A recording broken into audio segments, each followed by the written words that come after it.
Buenas tardes, ¿cómo están, hermanos? Un gusto saludarles nuevamente. Muy linda la mañana que podemos compartir. Gracias nuevamente por la invitación y les saludo a los que no estuvieron esta mañana, ¿verdad? Así que un gusto poder compartir con ustedes. Vamos a continuar con lo que habíamos empezado esta mañana. Esta mañana habíamos hablado acerca del infierno y habíamos tocado algunos aspectos bíblicos de la realidad del infierno, o sea, como un lugar real que existe. Y habíamos visto algunas características del infierno, que eran el castigo eterno, fuego eterno, llamas, tormento, lago de fuego y azufre. Habíamos dicho que en el infierno no solamente es el alma la que sufre, sino que también el cuerpo. Las personas que van ahí van con un cuerpo resistente por la eternidad a ese tormento. Habíamos también visto que el poder humano no puede librar a la persona que está en el infierno. Una vez que está ahí, ya no hay forma de salir. Vimos también que los malos van a ser trasladados ahí. Y después comenzamos a mirar un poco por qué el del infierno. ¿Por qué los malos van ahí y quiénes eran los malos?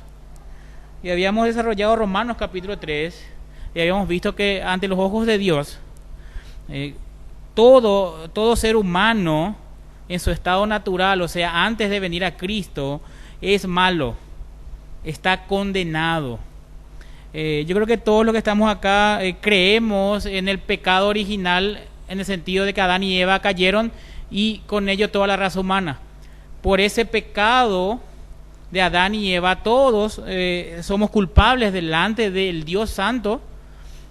El Dios Santo no puede tolerar el pecado. Por eso la Biblia es clara al decir, por cuanto todos pecaron, están destituidos de la gloria de Dios. Entonces vimos que el ser humano común y corriente en su estado natural no busca a Dios, no hace lo bueno, no tiene temor de Dios y no puede tener paz. La paz viene solamente por medio de nuestro Señor Jesucristo. Entonces, estábamos viendo que esas personas no pueden llegar a Cristo, y esas personas eran los pecadores empedernidos, por decirlo de alguna forma, aquellas personas que están en su pecado, que viven en el pecado, y aquellas personas que son morales, no tan malas como los otros. Es más, muchas veces tienen hasta mejor reputación que hasta nosotros mismos, los creyentes, pero ellos están sin Cristo.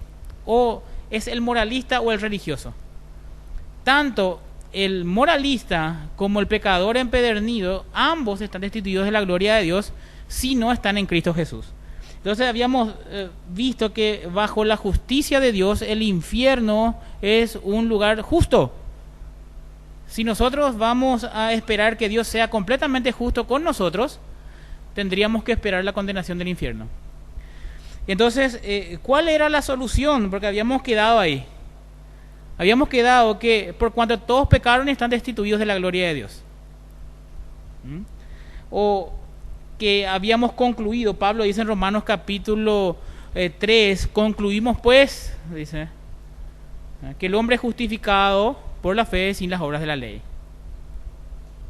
Directamente Pablo concluye esa declaración. Entonces vemos el infierno como un lugar real.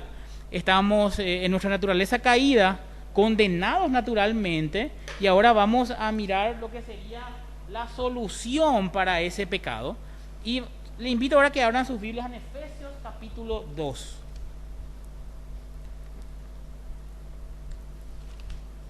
Efesios capítulo 2.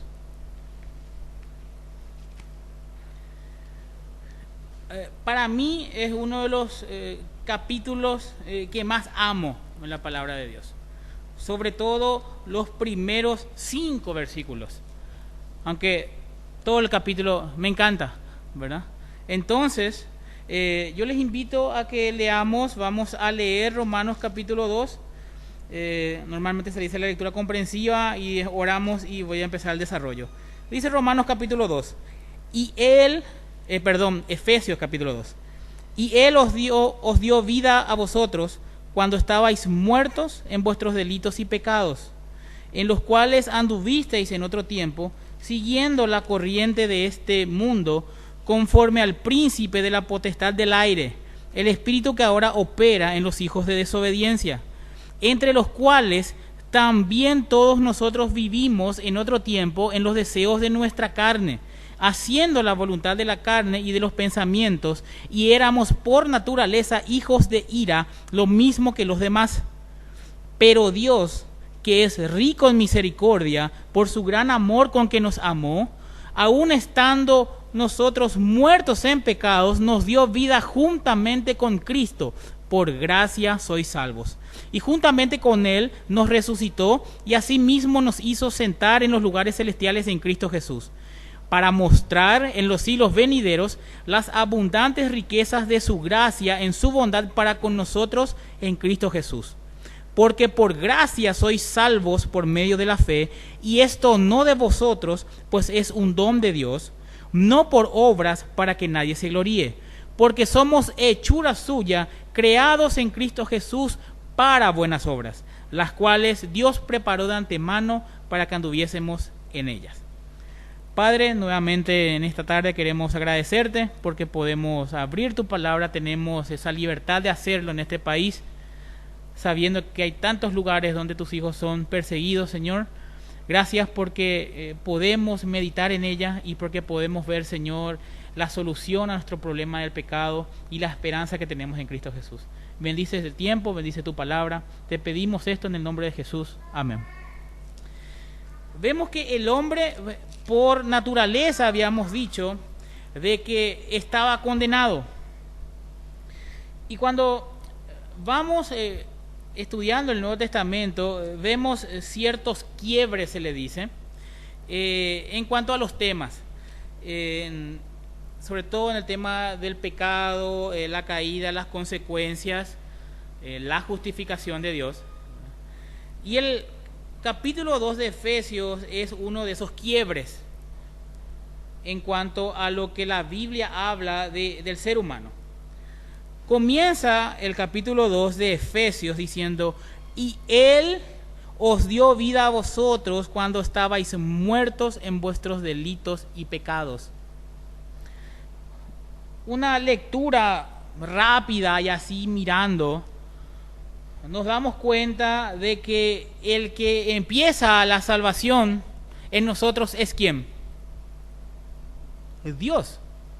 Nosotros le amamos a Él, ¿por qué? Porque Él nos amó primero.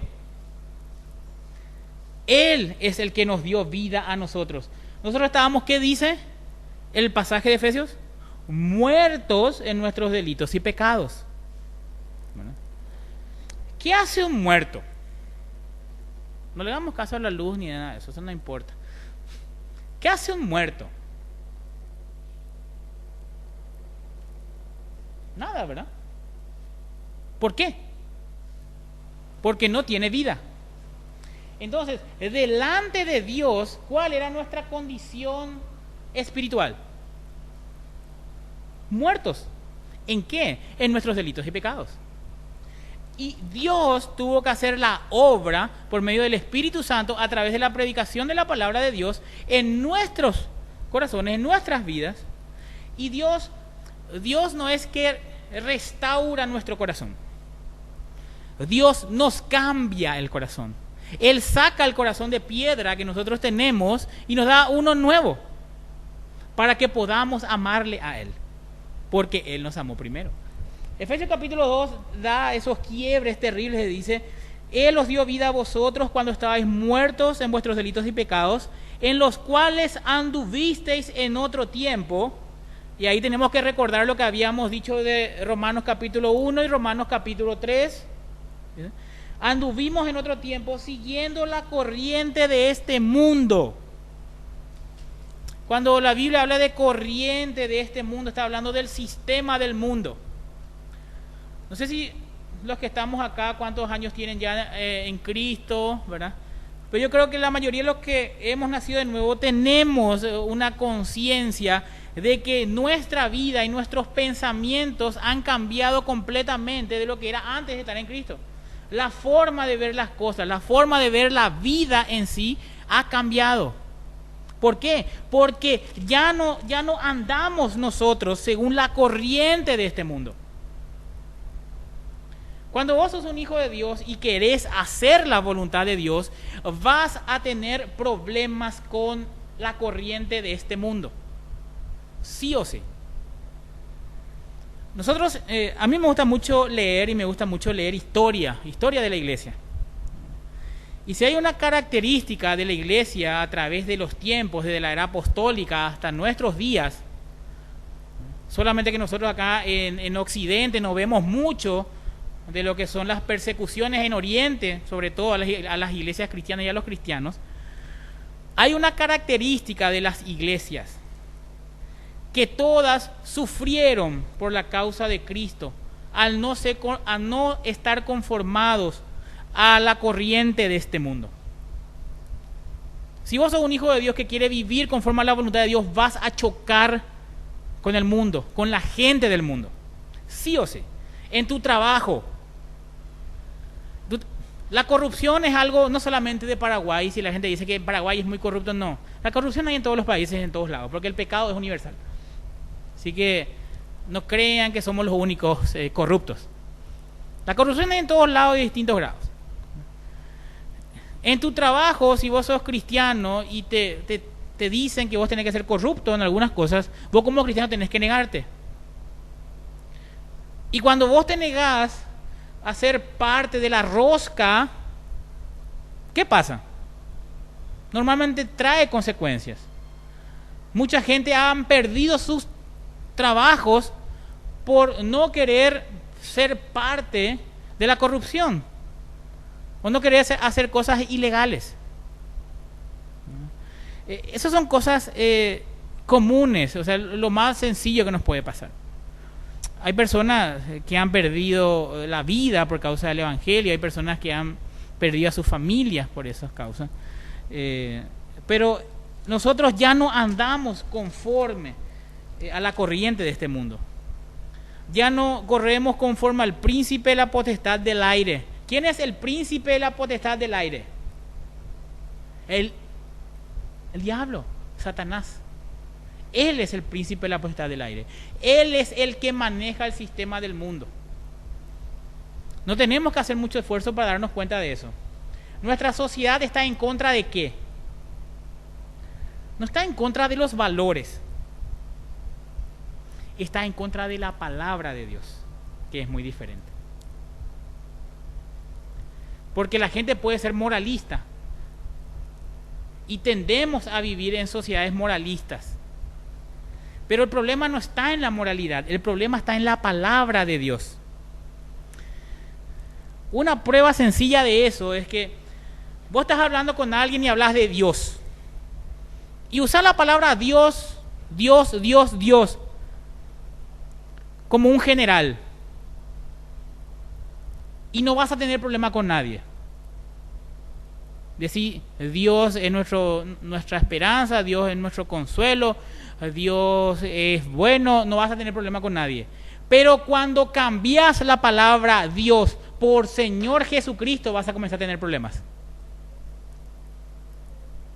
Vas a comenzar a tener problemas. Jesucristo es el único Salvador, decís, ahí comienza a tener problemas.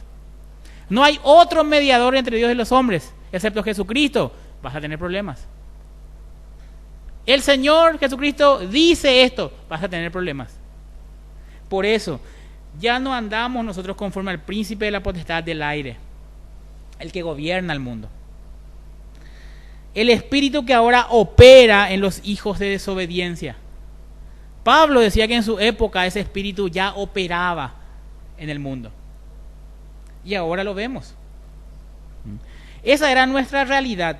Y después Pablo dice en el versículo 3, dice, entre los cuales también todos nosotros vivimos en otro tiempo, en los deseos de nuestra carne, haciendo la voluntad de la carne y de los pensamientos, y éramos por naturaleza hijos de ira, lo mismo que los demás.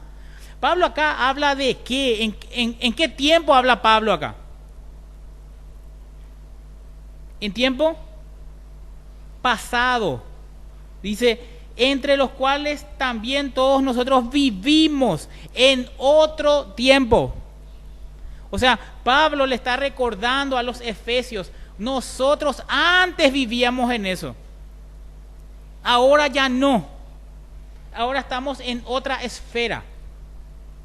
Ya nos movemos en otro nivel, por decir de alguna forma. Ya no estamos más. Antes, dice, nosotros vivíamos de acuerdo a los deseos de nuestra carne, haciendo la voluntad de la carne. Si el día de hoy, hermanos y amigos, si el día de hoy nosotros le dejáramos a nuestra carne actuar, seríamos un desastre. Una vez yo hice le dije a los hermanos de mi iglesia que pensáramos. El Señor nos llama a vivir en santidad toda nuestra vida. Tiene que ser una constante. No digo que somos perfectos, porque no lo vamos a hacer. Vamos a pecar, vamos a caer, vamos a tropezarnos, pero la característica del Hijo de Dios es que no va a quedar tirado, va a levantarse, el Señor le va a levantar. Pero vamos a suponer de que Dios nos diga, tal día del año van a tener 24 horas para hacer lo que quieran hacer. Libre van a estar. 24 horas se les va a dejar libre para hacer lo que quieran. ¿Qué vamos a hacer, hermanos? Yo no les voy a mirar ese día, por decirlo de alguna forma. Pueden hacer lo que quieran. ¿Qué vamos a hacer? Miles de cosas tenemos. Yo creo que el 90% de las cosas que vamos a hacer son cosas que no le agradan a Dios. Si un día el Señor apartara su espíritu de nosotros, no seríamos muy diferentes a los que están afuera. Y como nuestra naturaleza sigue siendo caída, seguramente vamos a estar todo el año calculando qué vamos a hacer ese día. Porque es nuestra naturaleza. Pero Pablo le dice a los efesios, vivimos en otro tiempo, en los deseos de nuestra carne, haciendo la voluntad de la carne y de los pensamientos. ¿Se acuerdan que habíamos dicho que los pecados de esta mañana no se limitaban a los hechos, sino también al pensamiento? Jesús había dicho, si vos le mirás a una mujer con deseo, con lujuria, ya estás adulterando con ella en tu corazón. O sea, sos un adúltero de corazón. Suena feo, pero es así, el Señor lo dijo. También dijo el Señor que si uno mira a un hermano o le dice a un hermano fatuo o idiota, que sería una traducción más actual, ¿verdad? Injustamente es acusado de homicidio delante del concilio.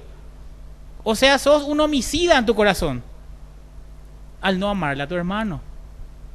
O sea que para el Señor los pecados no se limitan a las acciones, sino también al pensamiento. Por eso nosotros dice que hacíamos la voluntad de la carne y de los pensamientos. Y dice, sigue diciendo capítulo 3, dice, versículo 3, y éramos por naturaleza hijos de ira, lo mismo que los demás. Esa era nuestra naturaleza. Cuando nosotros miramos afuera y vemos a gente sin Cristo, esta es su naturaleza. Y muchas veces nosotros cometemos el grave error que queremos que los inconversos vivan como creyentes. Y le criticamos. ¿Qué desastre que? ¿Cómo va a vivir así? Decimos. Pero eso ya es el colmo. Pero es su naturaleza. Es su naturaleza. Lo triste es cuando nosotros como cristianos vivimos como ellos. Porque esa ya no es nuestra naturaleza. Tenemos una naturaleza nueva. Pablo dice, éramos. Siempre está diciendo, éramos. Siempre habla en pretérito, en pasado. Éramos por naturaleza hijos de ira, lo mismo que los demás. Este versículo 3 nos muestra una cosa muy importante. Que si no fuera por el Señor, no habría diferencia entre nosotros y la gente que está afuera. La Biblia dice, ¿qué tienes tú que no hayas recibido? Y si lo recibiste, ¿por qué te glorías como si no lo hayas recibido? ¿Qué tenemos nosotros en nosotros mismos de bueno? para jactarnos delante de Dios. Podemos nosotros decir, gracias Dios. O sea, cuando nosotros oramos a Dios, no le decimos a Dios, Dios, vos estás seguramente orgulloso de mí por cómo yo soy, ¿verdad? No lo oramos así a Dios, ¿verdad? Señor, gracias porque yo soy más santo y más inteligente que los otros. Cuando alguien se salva, ¿a quién le damos gracias? A Dios, ¿verdad? Y cuando pedimos que alguien se salve, ¿a quién le pedimos? A Dios. ¿Y qué le pedimos? Que haga una obra, que haga la obra en el corazón de las personas. O sea, si nosotros vemos nuestra vida cristiana, nuestra salvación es una obra exclusiva de Dios, entonces, ¿de qué vamos a gloriarnos? De nada. El versículo 3 nos muestra lo que era nuestra vida y lo que sería sin Cristo, y nos tiene que llevar a humildad. Nos tiene que llegar a ser humildes y reconocer que sin Cristo hubiésemos sido igual a los demás. Y el versículo 4 es para mí el versículo más hermoso, junto con el 5 de este capítulo 2 de Efesios. Siempre decía, éramos, y ahí empieza el quiebre total y dice, pero Dios. Este es el bendito pero que encontramos en la Biblia. Nosotros solemos usar la palabra pero, ¿verdad? Yo estudié para el examen, pero era muy difícil. Bueno, yo puse mi despertador para tal hora, pero me quedé dormido otra vez después y... Así somos nosotros, ¿verdad? Yo calculé bien para llegar a fin de mes, pero hubo muchos gastos y no llegué. Siempre usamos el pero de una manera como que para zafar, ¿verdad? Pero Dios no. Dios hace bendito su pero. Porque dice, pero Dios, que es rico en misericordia, por su gran amor con que nos amó, aun estando nosotros muertos en pecados, nos dio vida juntamente con Cristo. Por gracia sois salvos. Dios hizo el quiebre en el pecado en nuestras vidas. Pero Dios, que es rico en misericordia, Dios es un Dios santo y es un Dios justo. Si Él fuera justo con nosotros, Él nos tendría que haber mandado al infierno. Pero fue misericordioso. Fue misericordioso, miró y nos vio cómo éramos. Y Dios no es alguien que te tira una soga para que vos te agarres y que te puedas salvar. No, Dios se tira al agua, te agarra y te saca del fondo de donde estabas. Dios hace todo eso. Dios hace todo eso. Por su misericordia y por su gran amor con que nos amó. Nosotros tenemos, siempre los graves pesares que tenemos nosotros son los emocionales o los sentimentales. Siempre llega una etapa, parece en tu vida, de que todo es sentimiento, ¿verdad? Y la famosa frase, a mí nadie me quiere. Yo no voy a decir quiénes, que levanten la mano, quiénes dijeron eso alguna vez en su vida, pero yo creo que todos habremos dicho. Ninguno estamos exentos de eso. Nadie a mí me quiere. O el famoso nadie a mí me comprende. Se ríen algunos porque es cierto. Todos lo hemos dicho. Pero Dios muestra su gran amor para con nosotros. No va a haber otra persona en el mundo, en tu vida, que te muestre más amor que Dios. Ni tu papá, ni tu mamá, ni tu novio, ni tu esposo, ni nadie. Nadie se va a comparar al amor de Dios. ¿Por qué? Nosotros a quienes les amamos. A los que nos aman. O a gente, a nuestros parientes, ¿verdad? Pero nosotros no le vamos a amar a un motochorro, por ejemplo. ¿Verdad? Vamos a decir, qué grandes sos, amigos, seguir laburando. No le vamos a decir eso. Hace poco vimos lo que sucedió con una persona que fue asaltada por uno de ellos y agarró su camioneta y la atropelló a los dos tipos, y le mató. Nosotros decimos, qué loco el tipo. Pero si nosotros nos ponemos a pensar, somos muy diferentes también. Actuaríamos muchas veces de la misma forma. Nosotros tendemos a amar a las personas que nos aman, o a las personas que nos hacen bien, o a personas que nosotros tenemos un interés por esas personas. Pero no por los pecadores, no por la gente mala. Vos no le vas a amar a alguien que le golpeó a tu hijo, por ejemplo. Pero Dios muestra su amor para con nosotros, en que siendo aún pecadores, Cristo murió por nosotros. El Hijo de Dios, sin pecado, santo, sin mancha, vino a morir en la cruz del Calvario por nosotros, que somos viles pecadores.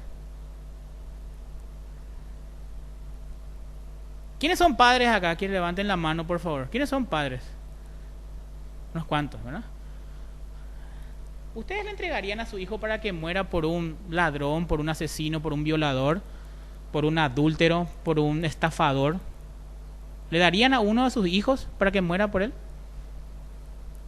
Jamás. Nunca. ¿Y los que tienen más de un hijo, le darían a su único hijo si tuvieran uno nomás? No. Dios hizo eso por nosotros. A su único hijo. Y no piensen que los asesinos, los ladrones, los estafadores son todos esos que andan en Tacumbú o andan por ahí, por los barrios. No, somos nosotros. Nosotros también fuimos culpables de la crucifixión de nuestro Señor en la cruz del Calvario. Nosotros también. Nosotros estábamos muertos en nuestros delitos y pecados, y Él nos amó con gran amor. Y por gracia somos salvos. ¿Qué es gracia? ¿Alguien tiene la definición de gracia? ¿Entiende qué es gracia?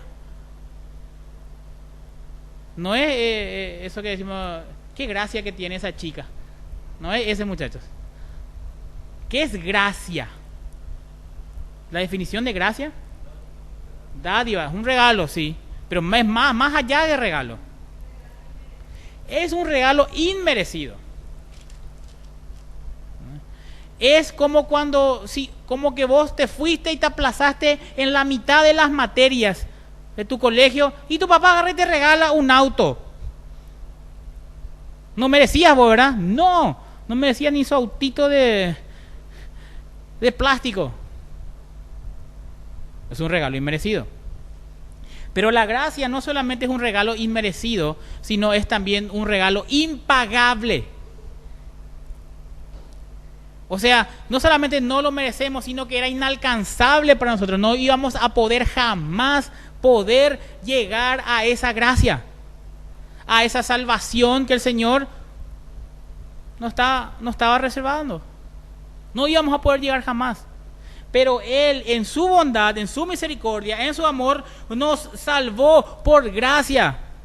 Dice. Y estando, dice, y juntamente con Él nos resucitó y asimismo nos hizo sentar en los lugares celestiales en Cristo Jesús. No solamente nos salvó, sino que dice que nos sentó en los lugares celestiales con Cristo Jesús. No es solamente que te sacó y te puso en un mejor lugar, no, te puso en un lugar privilegiado, en los lugares celestiales en Cristo Jesús.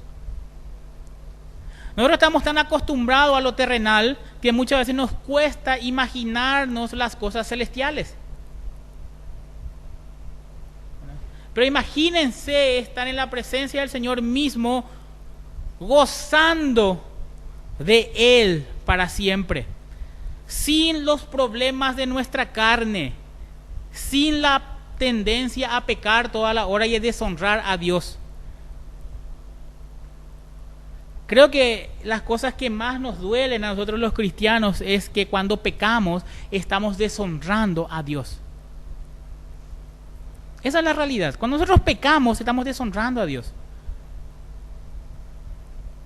Eso estamos haciendo. Y Dios aborrece el pecado.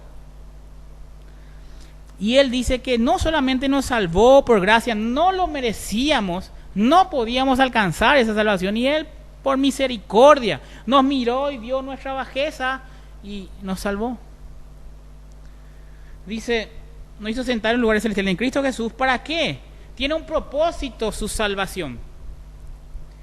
Y acá vamos a empezar nosotros a ver un poco lo que es realmente la salvación para nosotros. Dios nos salvó con un propósito, y ese propósito es para mostrar en los siglos venideros las abundantes riquezas de su gracia en su bondad para con nosotros en Cristo Jesús. Dios va a mostrar en los siglos venideros, o sea, en la eternidad va a mostrar las abundantes riquezas de su gracia para con nosotros. Él se va a gloriar en nosotros en la eternidad. Cuando nosotros leemos Apocalipsis y vemos el capítulo 19, cuando el Cordero regresa con su novia, que es la iglesia, vestida de blanco, de lienzo, blanco, puro, resplandeciente, ¿verdad? Efesios capítulo 5 nos dice que Cristo amó a la iglesia para presentársela a sí misma como una iglesia sin mancha, sin arruga, sin contaminación, perfecta. Dios se va a gloriar, no porque nosotros seamos buenos, sino porque Él nos salvó, Él nos lavó, Él nos glorificó y va a poder mostrar así su misericordia derramada en nosotros, para mostrar en los siglos venideros las abundantes riquezas de su gracia en su bondad para con nosotros en Cristo Jesús. Eso va a pasar en el cielo, pero este capítulo, en el versículo 10, nos dice que también acá podemos mostrar la gloria de Dios. Dice el versículo 8, porque por gracia sois salvos por medio de la fe, y esto no de vosotros, pues es un don de Dios. Y dice el 9, no por obras, para que nadie se gloríe. Gracia, habíamos dicho que es un regalo inmerecido e impagable. Y Dios usa esa gracia para producir fe en nosotros, para que podamos creer en su Hijo Jesucristo. Eso es un regalo de Dios. Tenemos que entender, eso es un regalo de Dios, porque te ama. Él envió a su Hijo a morir en la cruz del Calvario. Ahora cuando llegue Semana Santa y comiencen a ver todas esas películas y demás cosas, eso fue algo real. La cruz de Cristo fue algo real. Él sufrió los dolores. Él fue azotado, herido. Él fue molido por nuestros pecados. Cuando nosotros leemos Isaías 53 y vemos que dice que Él fue molido por nuestros pecados. Imagínense la carne molida. Así Él sufrió por nosotros, para que nosotros justamente podamos llegar a ser salvos.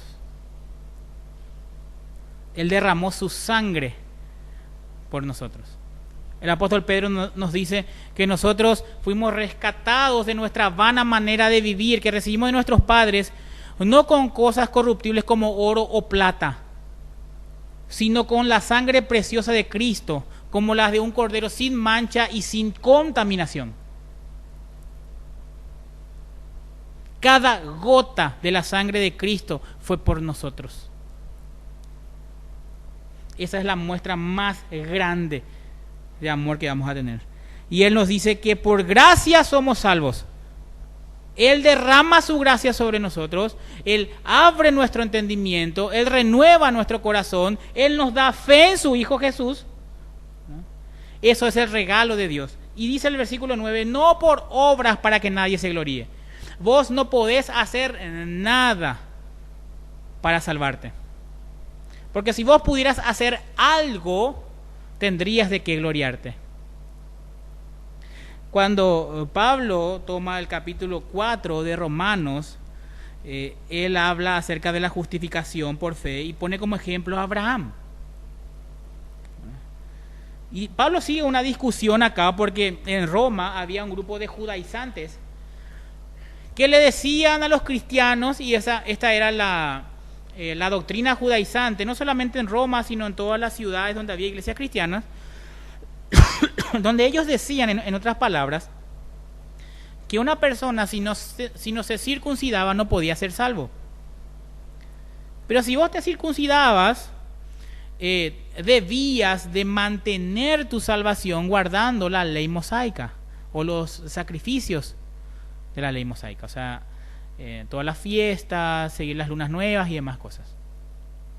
Y esa doctrina se había metido en la iglesia cristiana. Entonces Pablo escribe libros como Gálatas, por ejemplo, como Romanos, por ejemplo, como Colosenses, para refutar esa falsa doctrina de los judaizantes. Y en el versículo 4, en el capítulo 4 de Romanos, Pablo comienza a hablar de Abraham. Y dice, versículo 2, porque si Abraham fue justificado por las obras, tiene de qué gloriarse, pero no para con Dios. Y Abraham, es interesante que Pablo usa la figura de Abraham, porque para los judíos Abraham era la figura de una persona que se había justificado delante de Dios por sus buenas obras. Esa era la imagen que los judíos tenían de Abraham. Y Pablo les comienza a desarrollar y dice, Abraham, por ejemplo, nació 600 años antes de que Moisés estableciera la ley. Abraham no pudo haberse circuncidado, o sea, no pudo salvarse por guardar la ley, porque la ley no existía. No existía la ley. Después, Pablo comienza a hablar y pone a la persona de Abraham, porque Abraham fue una persona común y corriente como nosotros. Él cometió también errores. Abraham, Dios le dijo, sal de tu casa y de tu parentela y vete al lugar donde yo te voy a mandar. Ciertamente Abraham salió, pero no salió solo. Salió con su padre y con su sobrino Lot. Y todos recordamos, Taré se quedó, Lot también, Sodoma y Gomorra, conocemos toda esa historia. Después, Abraham quedó, Dios le hizo una promesa que iba a venir Isaac, su hijo. No venía el hijo, ya se hacían viejos. Llega Sara y le dice, llegate a mi hija, a mi sierva Agar. En contra de la voluntad de Dios, ellos tienen un hijo, sale Ismael, y hasta el día de hoy tenemos las consecuencias de ese pecado. El problema que hay en Medio Oriente entre Israel y Palestina hasta el día de hoy. Y Abraham Pablo al ponerle a Abraham le dice, Abraham no pudo cumplir la ley porque estuvo 600 años antes de la ley, él cometió pecado, ¿verdad? Entonces Pablo sigue diciendo, ¿qué dice la Escritura? Pablo nuevamente hace un quiebre acá y dice, vamos a mirar cómo fue justificado Abraham realmente. ¿Qué dice la Escritura? Vamos a ir a la Biblia. Y Pablo dice en el versículo 3, creyó Abraham a Dios y le fue contado por justicia. Pero al que obra no se le cuenta el salario como gracia, sino como deuda. Mas el que no obra, sino cree en el que justifica al impío, su fe le es contada por justicia. Y volvemos a Efesios capítulo 2, dice, no por obras para que nadie se gloríe. Si ni Abraham tenía de qué gloriarse, siendo él el padre de la fe, imagínense nosotros. Imagínense nosotros. Pablo dice, no vas a poder llegar por tus obras. Tus obras no sirven de nada. Tus obras antes de ser cristiano no sirven para poder justificarte delante de Dios. Nada de lo que vos hagas, si no te has arrepentido y no has venido por la fe a Cristo Jesús, no sirve de nada. Las obras para justificarte delante de Dios no valen. Si nosotros dijéramos que nuestras obras sirven, entonces Cristo murió en vano. Si nosotros podíamos salvarnos por nuestros esfuerzos, por ir a la iglesia, por habernos bautizado, por haber nacido en un lugar cristiano, por haber ido a misa, por haber comulgado, si nosotros nos podemos salvar de esa forma, entonces Cristo vino a morir de balde en la cruz del Calvario. Y si nosotros podemos salvarnos por nuestras obras, podemos gloriarnos y decir, yo hice esto. Dios, yo hice esto.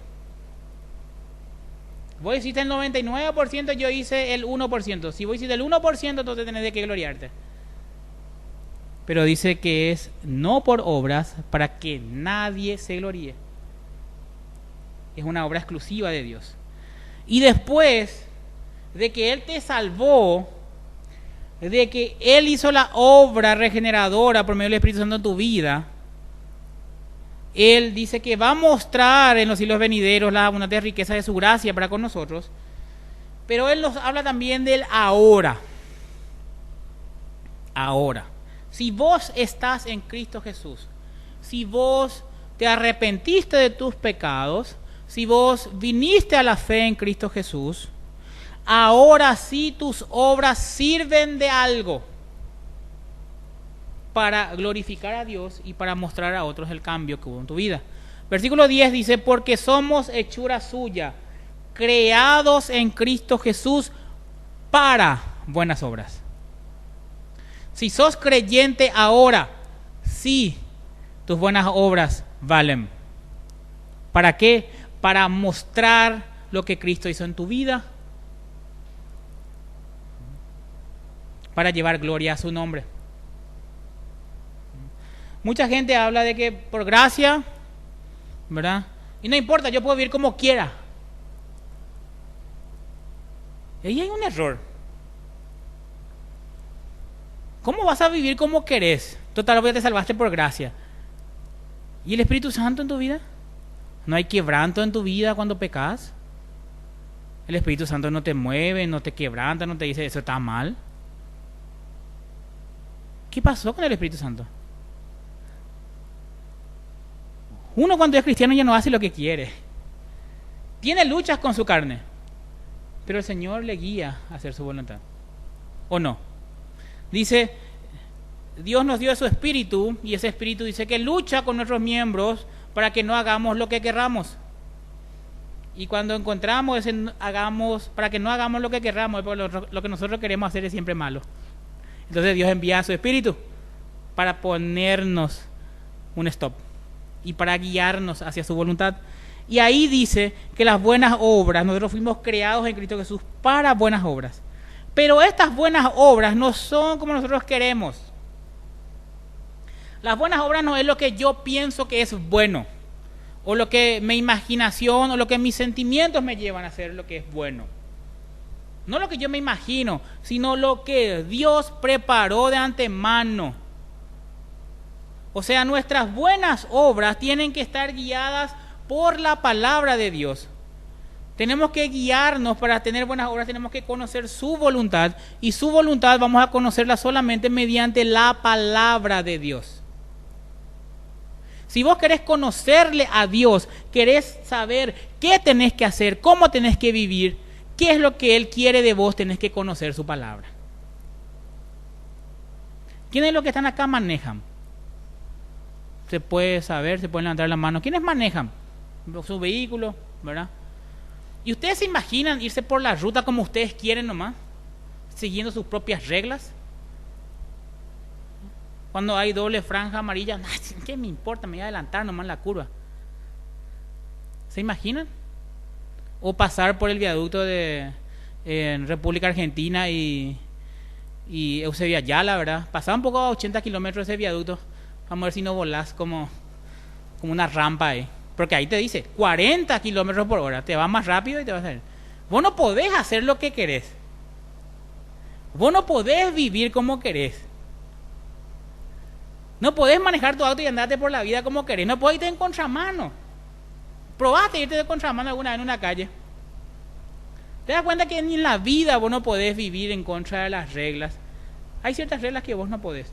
La vida cristiana tiene sus reglas y esas reglas están acá. Y para que vos puedas vivir de acuerdo a la voluntad de Dios, tenés que conocer la palabra. Tienen que conocer la palabra. Tenemos que conocer la palabra. Cuando los que están de novios o los que se pusieron de novios, los que ya estaban casados o los que se acuerdan cuando estuvieron de novios, ¿cómo hicieron para conocerle a su esposa o a su esposo? ¿Cómo fue para conocerle todos sus layabahí y todos sus gustos y demás cosas? Estando en comunión, hablando con esa persona, indagando de ella, teniendo tiempo con esa persona. Así uno le conoce a la gente. ¿Y cómo nosotros vamos a conocerle a Dios si no tenemos tiempo en su palabra? ¿Cómo vamos a conocer qué le gusta a Dios y qué no le gusta si es que no meditamos en su palabra? De ahí que la palabra de Dios es nuestra guía. Si nosotros queremos hacer las buenas obras que Dios preparó de antemano, tenemos que conocer su palabra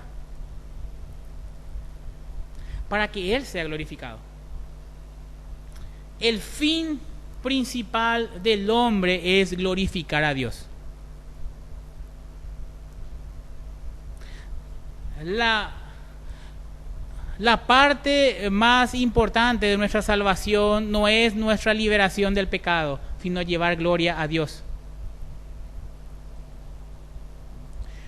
Nosotros queremos librarnos del infierno.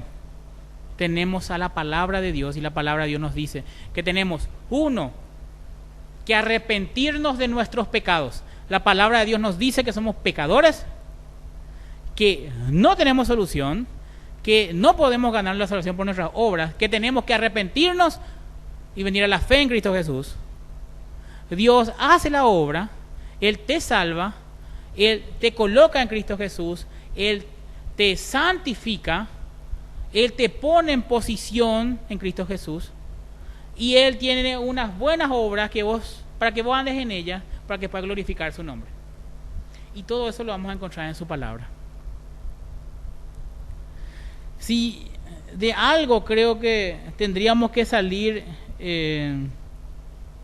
motivados o mejor que nada desafiados de este campamento, es que busquemos más en la palabra de Dios y busquemos más a Dios en la palabra.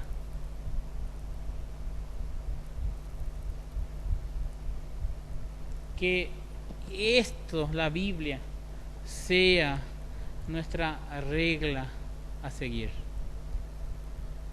Una vez un predicador decía, no es de balde que la Biblia es tan gruesa. Tenés problemas, tenés necesidades, tenés preguntas, querés tomar decisiones en tu vida. Acá tenés.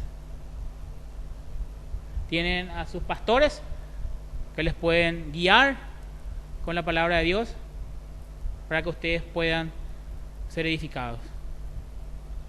Pero no solamente quedarse o depender de sus pastores, ustedes tienen también la responsabilidad, todos tenemos la responsabilidad de buscar la palabra de Dios personalmente. ¿Cuánto tiempo dedicamos a la palabra de Dios por día? ¿Cuánto leen la Biblia 1 hora al día? No levante su mano porque por ahí anda mentira ahora y es pecado real. Pero vamos a meditar cada uno de nosotros. ¿Cuánto tiempo leemos la Biblia? Ahora vamos a pasar, no solamente a leer. ¿Cuánto tiempo estudiamos la Biblia? Porque es más allá otra vez que leer es estudiar. Y después de estudiar, ¿cuánto tiempo meditamos en aquello que hemos leído y estudiado? Y ahora comparemos. ¿Cuánto tiempo vemos televisión? El noticiero común y corriente en cualquier canal paraguayo dura 1 hora. Y me parece que desde las 7 hasta las 11 de la noche hay noticiero. Y muchas veces nosotros nos pasamos viendo las mismas noticias en distintos canales nomás. Ya perdemos 3 horas por ahí viendo eso nomás. ¿Cuánto tiempo pasamos en redes sociales? No más. ¿O cuánto tiempo pasamos hablando de otras cosas? Yo no digo que van a vivir encerrados en su Biblia y que van a estar así nomás con la Biblia. Pero ¿cuánto tiempo le damos a Dios? Y eso tiene mucho que ver con nuestro crecimiento en la gracia y en el conocimiento de nuestro Señor Jesucristo. Por eso, más que meditar en el tema del infierno, es meditar en nuestro presente. ¿Cómo estamos con Dios? ¿Cómo estamos personalmente con Dios? Y si algo, a mí los pastores que me han ministrado en todo este tiempo, me han enseñado es que para que una iglesia sea fuerte, es necesario que individualmente los miembros tengan una relación personal con Cristo saludable. Así es. ¿Cómo estamos nosotros personalmente con Cristo? Y como nosotros estemos personalmente con Cristo, eso se va a reflejar en nuestra vida familiar, se va a reflejar en nuestro trabajo, se va a reflejar en nuestra forma de tratar a los semejantes, nuestro relacionamiento en la iglesia, y la iglesia va a reflejar eso hacia el mundo. Por eso Dios dice que preparó buenas obras de antemano para que anduviésemos en ellas. Eso es parte de nuestra salvación. Dios quiere que nosotros le glorifiquemos. Dios ya se glorifica a nosotros en nuestra salvación. Si vos estás acá y estás en Cristo Jesús, Dios te salvó del infierno por medio de la sangre preciosa de su Hijo. Si vos estás acá sin Cristo, hoy es el día en el que vos tenés que arrepentirte de tus pecados y venir en la fe en Cristo Jesús. ¿Por qué? Porque el infierno es un lugar real. Y si estás sin Cristo, estás yendo a ese lugar. Y de ahí no vas a salir más. Hoy es el día de salvación, dice la palabra de Dios. Y una vez que estemos en Cristo, busquemos glorificar su nombre. Eso es lo que quería compartir con ustedes hoy. Vivificados en Cristo, vivamos en Cristo y para la gloria de Cristo. Yo quiero dejar ese desafío para cada uno de nosotros, no solamente para ustedes, para mi vida, para mi familia, para mi iglesia también, para ustedes también. Que Dios bendiga su palabra y que Él sea siempre glorificado en todo. Quiero orar para terminar. Señor, gracias por tu palabra, gracias porque pudimos abrirla, leerla, meditarla, Señor. Gracias por tu Hijo Jesucristo, gracias porque tú pagaste el precio de nuestra redención en la cruz del Calvario. Gracias, Señor, porque tú nos has hecho justos en Cristo Jesús. Nosotros no merecíamos, Señor, la salvación tan grande que nos has dado. Nosotros ni siquiera te buscábamos, Señor. Tú nos has buscado, tú nos has encontrado, tú nos has rescatado. Tú nos has, Señor, salvado de la condenación en el infierno. Y ahora, Señor, te pedimos que por medio de tu Santo Espíritu nosotros podamos, Señor, tener vidas que glorifiquen tu nombre, Señor. Que podamos ser agradecidos de esta salvación tan grande que tenemos, Señor. Te pido, Señor, que bendigas esta iglesia, la primera iglesia bautista de Mariano Roque Alonso. Bendice a sus pastores. Bendice a cada miembro, a cada familia de este lugar. A cada joven, a cada niño, Señor, a cada matrimonio. Que ellos, Señor, puedan estar, Señor, guiados por tu palabra. Y que, Señor, lleven gloria a tu nombre. Que puedan ser luz en el lugar donde están, Señor. Y que más personas sean añadidas por ti a esta iglesia local, Señor. Gracias nuevamente, Señor, por este tiempo y por este hermoso día que nos diste. En Cristo Jesús te pedimos. Amén.